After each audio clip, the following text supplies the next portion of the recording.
It's strange, isn't it? How someone you raised can forget you exist. Not all at once, not loudly, just in quiet ways. Missed calls, late visits, promises to return that fade into silence. I never thought I'd say this, but the person who stayed wasn't my son. It was the woman who lives next door. It was supposed to be a quick stop, just a follow-up visit. Nothing urgent, nothing dramatic. My legs had been swelling again, and the doctor wanted to see me. My son offered to drive me. He even called ahead and told me to be ready at 9. So I was. I had my coat on before 8:30. Sat by the door for almost 40 minutes so I wouldn't keep him waiting. I even skipped breakfast. I didn't want to slow him down. When he pulled up, I smiled, relieved. I hadn't seen him in 2 weeks. "Morning, Mom," he said, not looking up from his phone. I asked how he was, how the kids were. He answered, "Fine, busy." That was always his word, busy. He dropped me off in front of the clinic, parked right by the door, like he was doing me a favor by saving me a few extra steps. "I'll be back in 10 minutes, he said. "Just gonna grab coffee." I nodded, and then he was gone. The appointment took 17 minutes.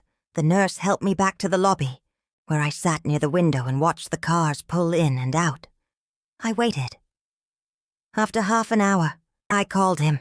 No answer. I texted, "All done," sitting near front door. No reply. 1 hour passed, then 2. At some point, the receptionist asked if I needed help getting home. I smiled and said, "My son's just running late." She gave me a look I've seen before, one that tried to be kind, but couldn't hide the pity behind it. At hour 3, I stopped pretending I wasn't worried. I didn't know if he'd forgotten, or just decided something else was more important. But what I did know, deep down, like a knot in my stomach, was that this wasn't the first time. It was just the first time it had lasted this long. And then I saw her, Helen, my neighbor. She was walking out of the pharmacy next door with a brown paper bag and a reusable tote over her shoulder. She spotted me through the glass and paused. Then she walked in. "Everything all right?" she asked. I smiled, that automatic, embarrassed kind of smile. "Just waiting." "Want me to sit with you?" I hesitated, then nodded. We didn't talk much. Just sat there. She offered me a peppermint. I took one. It tasted like something from childhood, sweet and familiar. After another 30 minutes, she said, "I'm heading home. Do you want a ride?" I should have said no, but I didn't. In the car, I finally texted my son again. "Helen's giving me a ride home. Hope everything's okay?" He didn't answer. Back at home, she helped me up the steps, walked me inside, noticed I hadn't eaten. "I can make you something quick," she said. "You like tomato soup?" I said yes. She didn't ask questions. She didn't press. Just warmed the soup, left half a sandwich on a plate, washed the dish before leaving. As she headed out the door, she said, "If you need anything, you can knock. Anytime." I stood in the kitchen for a long time after that, not because I was overwhelmed, but because I didn't realize how long it had been since someone offered something without me having to ask. My son called at 8:42 that night, said he got caught up in a meeting, said he was sorry. But not really. His voice didn't sound surprised or panicked, just detached, like it wasn't a big deal. "Glad Helen was there," he said. And that was it. I hung up, washed the mug, turned off the lights, and went to bed wondering how a person can be so close to you and still leave you waiting in the cold. It wasn't the first time. That's the part that stung the most. That day at the clinic. That was the 4th time he'd said, "Be right back," and never came. The first time was after a grocery run. He dropped me off at home and said he'd help bring the rest in. I waited at the door for 20 minutes, holding milk and eggs until I realized he'd driven off. I told myself he was tired. The second time, he was supposed to come inside and fix the bathroom light. He pulled into the driveway, texted, "I'm here," and then called 5 minutes later saying something had come up. He never got out of the car. I told myself he was overwhelmed. The third time, he said he'd meet me for lunch. I made a reservation, put on a scarf he'd given me years ago, waited by the window for an hour before checking my phone. Sorry, Mom. Emergency meeting. That was the one that stayed with me. Because I had already ordered his favorite, I told myself he was important now, that people needed him, that I could wait. But after the clinic, after sitting in that hard chair for hours watching people come and go, I stopped making excuses. Helen came by again the next day. She brought soup, again. But this time she sat at the table. We talked about nothing and everything. She told me about her cats, her garden, how she'd lost her husband 2 years ago but still set 2 plates at dinner. It's silly, she said, laughing quietly, but it makes the house feel less empty. I told her I understood. We started having tea together twice a week. Then, 3 times. She helped me sort my meds, drove me to the pharmacy, waited in the car while I got my blood drawn. She never asked for anything. One Thursday afternoon, we stopped by the clinic again. I needed a prescription updated. The nurse handed me a clipboard and said, "We're updating emergency contacts." Still the same? I stared at the line where his name was written. My hand hesitated, then moved. I crossed it out, and slowly, carefully, I wrote, Helen Evers, neighbor. The pen didn't shake. I slid the form back across the counter. The nurse smiled and said, "Got it." That was all. But inside me, something shifted. On the way home, I didn't tell Helen what I had done. Not yet. I just looked out the window and realized it wasn't about punishing anyone. It was about protecting myself. Enjoying the story? Don't forget to like the video and subscribe. The most unexpected part is still coming. A few days after that visit, I got a call from the clinic. They needed me to come back in. Nothing serious, just a blood pressure check and a prescription adjustment. I told Helen, and without hesitation she said, "What time?"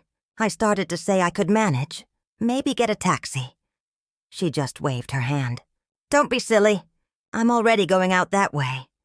She picked me up at 8:45, had coffee in a thermos for both of us, let me play the radio. At the front desk, they handed me another clipboard. Same forms, just another update. I glanced down and saw her name already there. Helen Evers, emergency contact, typed, in bold. No crossed out ink this time. Just clean, printed confidence. And somehow, that made it more real. She was my contact now, the person they'd call, the one who'd be notified if something happened to me. Not my son, not my blood, but someone who showed up. I signed at the bottom and handed it back. The nurse looked up and smiled. "You're all set, Miss Franklin." And I was, more than I'd been in a long time. On the drive home, Helen stopped by a small bakery and bought us lemon squares. We sat in the car outside my house eating them with napkins on our laps like teenagers hiding something. "I have to tell you something," I said after a few bites. "Oh no," she said, joking. "You hate lemon squares?" I laughed. "No.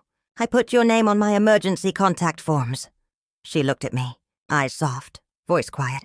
"You did? I hope that's all right." She reached across and touched my hand. "It's more than all right," she said. "It's an honor." And that word, honor, sat in my chest like something heavy and warm at the same time. Because for once, I hadn't begged for someone to stay. I hadn't waited for the phone to ring. I had chosen the person who showed up. It happened on a Sunday. I was making tea when the cup slipped from my hand. I don't know if it was the steam or the pain in my hip, or just clumsiness. But it shattered on the floor, and I followed it. The fall wasn't loud, but the pain was sharp, immediate. I couldn't move, couldn't stand. My phone was on the counter, just out of reach. For a moment, I lay there on the tile, staring at the ceiling, thinking, is this it? Then I remembered something. I had given Helen a spare key, just in case. Just for peace of mind, I called out, not loudly, just enough to feel like I was still here. A few minutes later, the front door opened. She called my name. When she found me, she didn't panic. She didn't scream. She knelt beside me, checked my breathing, then smiled like a friend trying not to scare you. "I'm calling an ambulance, all right?" she said. I nodded. She held my hand while we waited, rubbed my shoulder, told me I was going to be okay. In the hospital, I heard the staff talking at the nurses' station. Emergency contact already here. She came with her.